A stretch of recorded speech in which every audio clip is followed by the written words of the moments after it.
Good morning. I am Stephanie Mandeville, NEA Rhode Island Communications Director. Today is Thursday, September 3rd, and this is Ask Larry and Bob, episode 18. And I am here with, as I always am, NEARI President Larry Purtill and NEARI Executive Director Bob Walsh. Good morning, guys. Hi, Steph. Good morning, Bob. We have had a week. Monday was August 31st. And that was the big decision day coming down from the governor as to what plan she was going to hand down. And what we got was a lot of questions. That was the gift of that decision. And so since Monday, we have been working all of that out. And things progressed pretty rapidly yesterday, but I'm going to turn it over to you, Bob, to kind of give us a little recap of what has happened this week. Well, in 30 seconds or less. In 30 seconds or less. The oddest debate this week was the semantic debate between walkthrough and inspection. In one of the governor's press conferences, she credited Larry for raising the issue that the building should be inspected. And I was at that meeting with Larry when the issue was raised. And we raised it because it's already state law. Every building, even before the pandemic, has to be signed off on every year by the Department of Health, the Department of Labor, Occupational Safety and Health Division, your local building inspector, and your local fire inspector. That's the law. We didn't make that up. We told the governor that it would give a real sense of relief if that was a public process that included participation of our folks. Some superintendents and school committees embraced that and included our folks from the get-go. Some of them needed external pressure to come along with those things. Oddly, the director of health was adamant these were not inspections, despite a 38-point checklist that kind of was called inspection. Was called an inspection at the time. They've changed it. And our hardworking members from the Department of Health, supplemented by folks from the Department of Business Regulation, National Guard, and outside consultants, formed teams to do this. Now, this should have been done by state law before August 1st. And obviously, they are looking at a higher standard than just the normal standards because of the additional conditions imposed because of the pandemic. Oddly, they've been resisting that. They wanted to call them walkthroughs as if that was some sort of downgrade. That's fine. If you want to term what is happening right now, walkthroughs, fine. Nonetheless, the law says every building needs to be inspected. Some districts have hired external engineering companies to do so. I was just reviewing a report from Cumberland just before this call, so I didn't get through all 191 pages of it. But what I saw was disturbing, very disturbing. And I would say in just a cursory reading of that, unless a lot of things in the HVAC system are fixed in most of those buildings, they are not ready to open. It will be incumbent upon school committees to get that information. And if the State Department of Health is not going to provide it, they will have to call a timeout, start with distance learning, and hire outside consultants, hopefully with federal money provided by the governor, to determine the current condition, what needs to be fixed, and how to fix it before anyone can safely return to the schools. This is not being obstructionist. This is being smart and sensible and logical and following the numbers and following the rules. In the same way, the governor is adamant that people should wear their masks, social distance. We are calling upon her, and I think she would agree, to be adamant that the schools must be safe before people can return, or the public will have absolutely no confidence and you'll see a spike in cases. I don't know why this appears to be a fight between parents, teachers, students, and the administration. It shouldn't be a fight. We should all be on the same page. We at NEARI And we know our colleagues at the Rhode Island Federation of Teachers have districts that want to open as much as they possibly can, as soon as they possibly can. We agree. As soon as it's safe, let's get the kids back. In-person learning is the best thing to get to, but it has to be safe first. It has to be safe first. I do not know why this is playing out as a public fight. It shouldn't. We should all be on the same page. I think at some level, the administration understands that. I don't understand why they're not communicating that well. This is not a race. There is no prize for first place, but if you don't come in first, people could be hurt, they could get sick, or they could die. So it is as simple as that. There's not a lot of questions for this week's Ask Larry and Bob. There's just one answer. Until it's safe, nobody should go back. And by the way, the liability isn't on us. The liability is on the decision makers. And if school committees knowingly vote on a plan that returns people to school without having that information from an outside professional that it's safe, someone's going to sue them. We heard about the governor. With help from the state, apparently. Right. Yeah, possibly. So that, I mean, it is as simple as that, and it has been that. That's why we said it on every media appearance we could make, and we'll continue to do so. It's a simple position, ultimately. My frustration is that we just still don't have answers. We have a date to open of September 14th, but we still don't know if people can even enter the building September 14th. That's my, I guess, parent hat. But Larry, can you talk a little bit about what was actually said? There was a lot of confusion about what is the date. First of all, it was a hard, fast date of September 14th in the first section. And if you turned off the governor's press conference, then that's what you thought. But then the second part of it was it's actually phased in through October 13th. Can you just maybe run through that a little bit? Yeah, and I want to make it very clear to our locals, to school committees, especially and to administrators. The date of September 14th is a starting point. And as was explained to me, it's a starting point. How fast you go to your ability to move forward. And there is nothing wrong with saying, listen, our buildings aren't ready based on these inspections. I want to talk about what people should be expecting in those inspections in a second. So if you start with distance learning, as some of our districts are thinking about doing, while issues are dealt with, especially building issues, staffing issues, we're going to talk about, lack of substitutes, all of that is fine. The idea of starting on the 14th is an expectation, not a requirement. You do have to start school on the 14th in some form. But what that looks like is really up to the districts. And I don't think anyone expects that a district that's not ready should rush through this. Bob talked about the liability. I hate even talking about liability because if we make sure everything's safe, that addresses that question.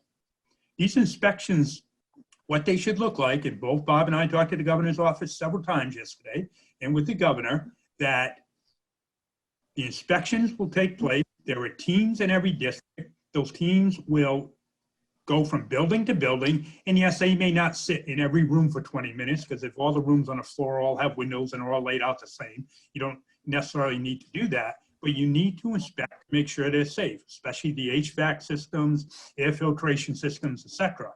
And every one of those inspection teams should have the union president or a building rep, a member from the union on that team. It should also have a parent on that team. That is the expectation of the governor and the governor's staff. There's no question about that. I know some of our superintendents have denied people saying, no, they can't come in. I was denied one yesterday. We straightened that out, which, was my great idea. So, but I can't go to the building. It's kind of ironic. However, and it is a good idea to inspect these buildings, and they should be done every year. Unfortunately, they're not, but today they need to be done. So union representation on there, parents should be on there. It should be very transparent. And I heard from one local who said, well, they told me I can be on it, but I can't ask questions. No, of course you can ask questions. The whole goal is for you because you're the person, you and the parent are the ones, child goes to the school, they're in that building every day, know what the issues are. Yes, you can ask questions, and you are there to raise issues of concern. And frankly, that's right from the governor's office. So, you know, any idea that our locals or parents should not be involved is erroneous. And that will help. That was my understanding 2 weeks ago when we talked about this. I think that actually might have been the governor's understanding. Unfortunately, you get people involved and no one wants to give up whatever little power they have or whatever. No, this is about the safety of our members and for, you know, administrators and school committees, the safety of the kids in your community. So get it right. And if it takes a few weeks, that's fine. And that's the time frame going forward. Yes, school's going to start on the 14th in some manner. Does everyone have to be in person? That would be great, but our buildings aren't going to be ready. So take your time and get this right. It really is that simple. The law says the director of health, among others, was supposed to have signed off on every one of these buildings by August 1st. If for some reason she refuses to do that, which is inexplicable to me, but let's, for the sake of argument, then it's incumbent upon our school committees to request the funding from the state, hire an outside engineering firm, do the type of comprehensive report, identify what needs to be done, and correct it. If the walkthroughs are truly walkthroughs and they're not inspections, which is what they're saying as of yesterday, then we still need inspections required by law, and we need that information before anyone can make a decision to send anybody back into those buildings. And it might mean some rooms get closed down. We fully expect that. It might mean renovations need to be made before they can be open. And I don't get why anyone would push back on that unless they had some bizarre agenda. This is simple and straightforward. This is like saying, well, I know I have bald tires, but I did a walkthrough of my car, and even though it wouldn't pass inspection, I'm going to drive it. These laws exist for a reason. Whether they're fire codes or building codes or health codes, they exist for a reason. You're not going to go eat in a restaurant where they say, we had some people walk through the kitchen. Well, what did they see? No, they just walked through. They didn't inspect it. Come on, this is, I don't even understand why we're fighting about this. You cannot be so adamant on the administration side to open the doors of the schools. You're truly not thinking about the risks that you're exposing people to. It makes absolutely no sense. And we do have a viable alternative. It's not a great alternative. People don't like distance learning for the most part, but it's better than nothing. It's better than nothing, and we're gonna have kids learning starting on September 14th.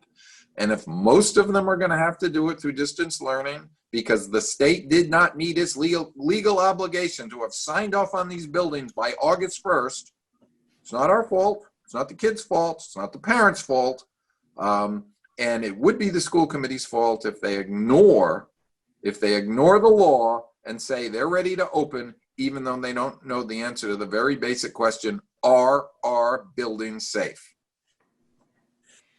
So that's where we are right now. Obviously, the walkthrough step.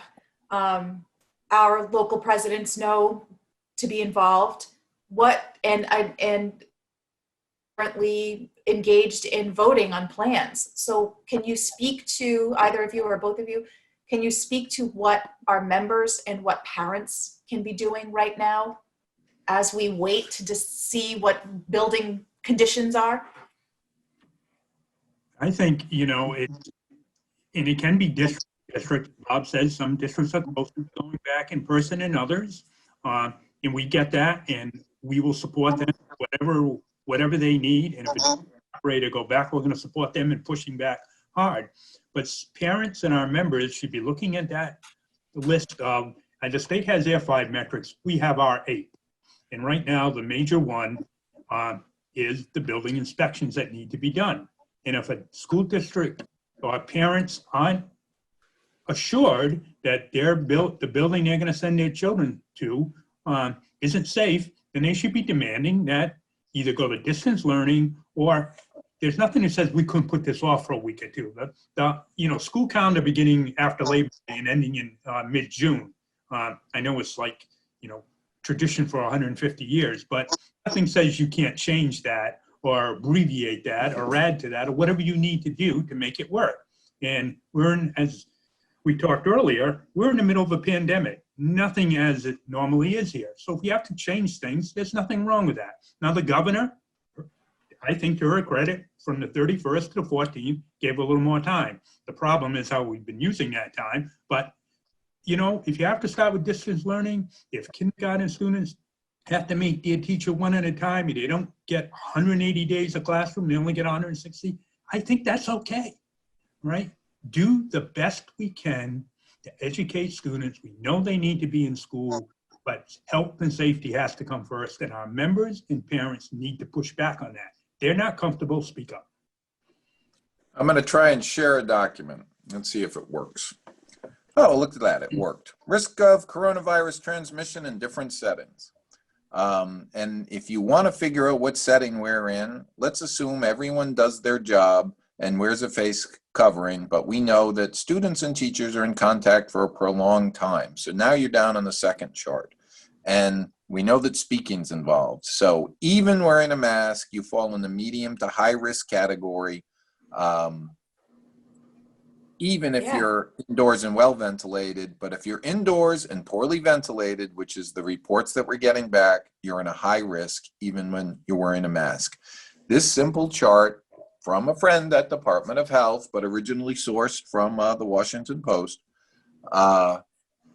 tells the story in one picture. This is why we are so adamant about why the air quality inspections need to be done and the air quality issues need to be fixed. Because even if we get back to the indoors well ventilated, we still have to be very, very careful.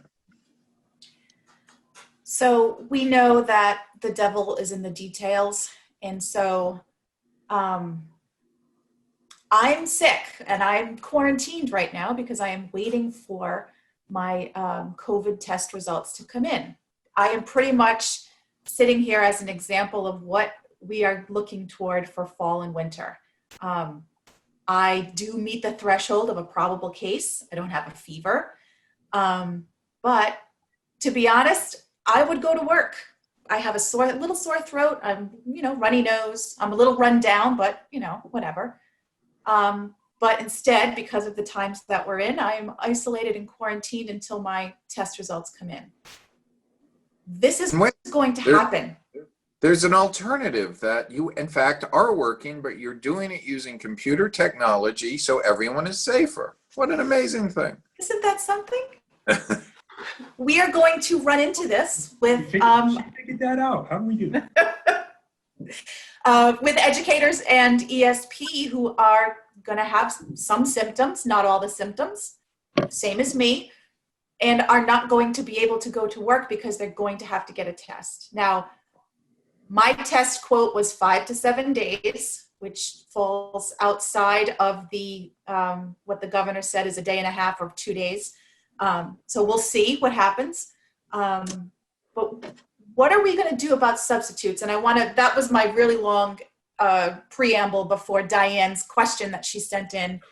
Thank you, Diane, about her concern with substitutes and with room covers. It was either Naz or the governor who mentioned teachers, taking a break or taking lunch and then another teacher covering their classroom. And my immediate thought was, well, there goes the stable pod if now you're mixing educators. So again, devil's in the details. What's the answer for subs and covers? If a district does not include in their plan the expectation that a higher percentage of teachers are going to be out than normal because they can't just take a Tylenol and go to school like they would do in the past, we're going to have a problem. I am aware of some plans that, all other things being equal, have figured out how to use an auditorium to have 2 or 3 classrooms worth of kids spaced out in the equivalent of a study hall, with one monitor working off the stage, which is an inelegant situation at best and does nothing for furthering education. but at least at a minimal level addresses the problem. But for the most part, it's not going to work particularly well. Getting substitutes is hard enough during a pandemic. It's going to be very, very hard. And some districts are going to make the distance learning decision because of the droves of teachers who need accommodations and can't be there in the first place anyway. So you can't wish your way into schools reopening, and there's a lot of wishful thinking coming in from the administration standpoint. And go ahead, Larry, sorry. No, just one of my real concerns, even our district may be close to doing in person, is what about not only substitutes, and I know there's a lot of talk about making maybe a college student who's completed 2 years be able to be a substitute, et cetera, but they're hard to find. We don't pay substitutes a lot. And are you going to take that risk of going in? And substitutes aren't going to be in front of the same pod every day. They're going to be probably in different classrooms, et cetera. So there's more exposure. My real concern along with that is about our itinerants, our art and music, PE, et cetera. You know, and especially at the elementary level where they may see, 150 kids a day. How are we going to minimize that and keep the secure pods? What about our teacher assistants that go from room to room? So even for those who may be close to going back or think they have the major issues, we still have to work all these out too. So there's real concerns about substitutes, itinerants, teacher assistants, moving from class to class, keeping those pods stable. I know I've seen or heard discussion, well, teacher can just cover in the lunchroom or they can cover. No, teachers can't cover other classes because that blows the stable pod, or they can't cover in the lunchroom. So all this again, the devil's in the details, but these things really need to be addressed and thought of before we get open. We don't represent Cranston, as our Ask Larry and Bob viewers know, but we do know that last night the Cranston School Committee changed their plan based on they did have someone with an engineering background view some of their schools. We do know that in one of our districts, they're not even letting teachers into the high school in that district for professional development because the preliminary results were so disturbing. We'll be going through the reports that we get, and I have to imagine the infrastructure issues in the districts that have taken the time to get a full-blown external engineering report aren't going to be much different, unless you've got a brand new state-of-the-art school. And even then, you've got to make sure that it was built right. I remember when we opened a new school in South Kingstown back when I was a UNISERV director, and they did not fully account for the fact they were building on granite ledge, and we had radon issues and 4 basement classrooms, so they had to put in extra ventilation to address that. And we get a strange complaint of the smell of popcorn on the 2nd floor when there was not a kitchen there, and it turned out that the ventilation system from the 1st floor kitchen didn't vent to the outside world, it vented into the 2nd floor. And that was in a brand new building. So there are myriad issues that exist in our buildings, even the new ones, and certainly the old ones. And again, we're not, you know what, we're not saying this to be obstructionist, but you know what, maybe we should have been, well, we have been saying it for 28 years, which is why we support so many school construction bonds to get our facilities renovated. The schools, the physical infrastructure in our schools has been neglected. It was problematic in the past, now it could be lethal, right? You want harsh talk? Lethal. So fix it before you let people back in.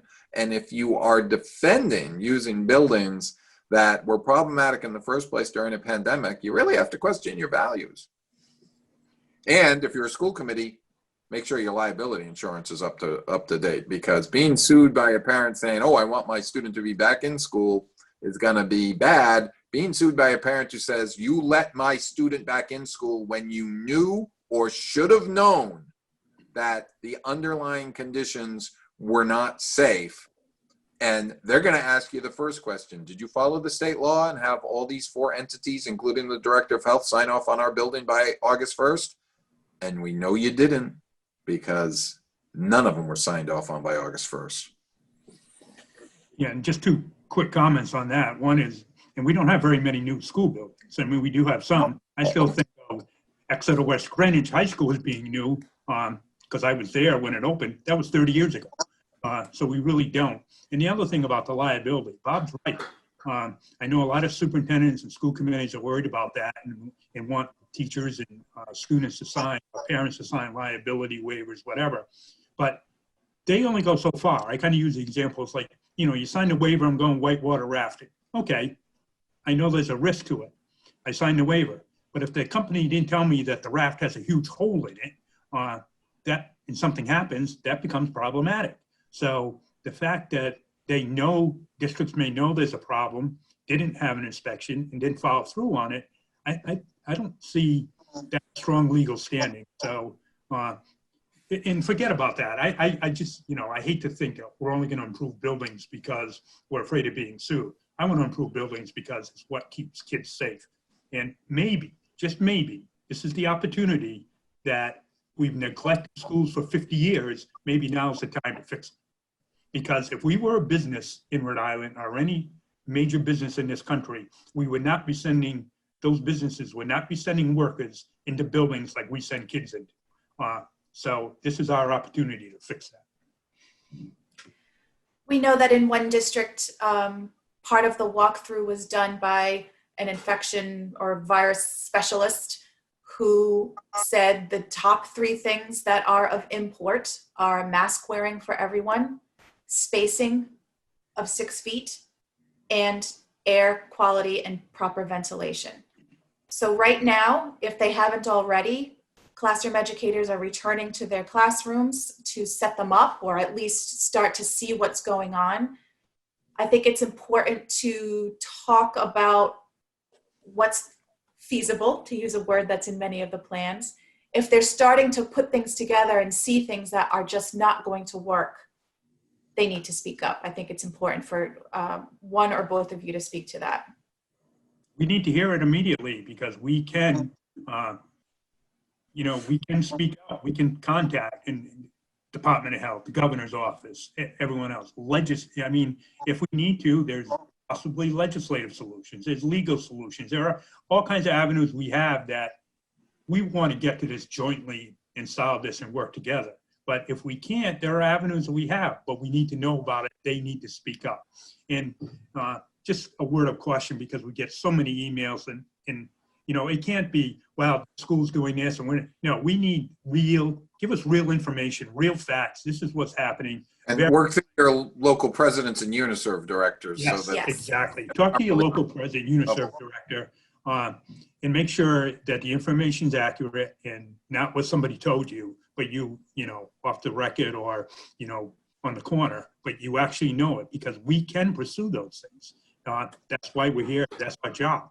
And we want kids back in school. We want our members back in school, but our top priority, and we've been saying this for the last 17 issues of Ask Larry and Bob, health and safety first. No matter what decision local school committees have made, other than the ones that are already starting with full distance learning, every school committee in the state should meet next Thursday night, 4 days out, 5 days before the official start, and review where they are. Because if they don't have these basic facts in place, that these buildings have been signed off on and meet the air quality standards, then they should not open for anything but distance learning. It really is that simple. So you want to know what to do as a parent, as a teacher, as a citizen, as a politician, as anything else, tell these school committees they cannot be ostriches sticking their heads in the sand. They're going to have affirmative confirmational votes with the full knowledge, if they are voting, before they know the answer to those basic health and safety questions, they are going to own that decision. I mean, it really is that simple, because it's not, people say, well, why don't you go on strike? Why don't you do this? Let's see what these decisions are. Give them a chance to do the right thing. All the information is in, or the lack of information is in, so to speak. And they're going to have to make these decisions. That's why they get elected to these jobs, and trying to ignore these basic concepts. That's their job. Do your job. Do your job. People have been creative, as the governor asked, but you can't overcome basic facts. And some of this is so easy, like not saying the local president can take part in the walkthroughs, or you can't, or you can't have a parent involved or whatever. That's just crazy. Why would you do that as an administration or a school committee? Why would you do that? You want credibility. You want people to feel comfortable going back to the schools. The more people involved, the more you can guarantee safety. There's no 100% guarantee in life. We all get that. But you can make it as safe as humanly possible before you send students back, like you would expect every year. This year is just a little different. Well, this is just following the rules. This is just following the rules they already set down. We need an air exchange of 4 to 6 times per hour in every room in the building. Okay, we all agree on that. How do we make it happen? Is it happening now? How do we pay for that? Yeah. And if it is happening, great, and maybe you can go back. If it's not happening, start with distance learning and fix it. It's not that hard. We've been pushing, the vast majority of our members are covered by Blue Cross. Flu shots are covered by Blue Cross, but it's a different supply. So we were pushing hard to try and get the flu shot supply ready so our members could get flu shots before school started, to knock one, take one less thing out of competition. Well, the flu shots the Blue Cross covered flu shots will not be in now until September 11th at the earliest. It was supposed to be 2 days ago, and I got the update this morning, and I appreciate them for trying, but there are flu shots available, but not for our folks, which is about as crazy can be. If you want no better indication of how all consuming this is, let me say at this point, oh, by the way, there's an election on Tuesday. Please vote if you haven't voted already. Normally this time of year, we'd be talking about nothing but the elections. For those of you in districts with contested races that we've taken a position, you did get a notice. So hopefully you've already voted absentee. You can still vote in your city or town hall early. If not, There is also an emergency ballot provision, which tip of the hat to Senator Dawn Oyer, who fought very hard to keep that provision in our voting possibilities.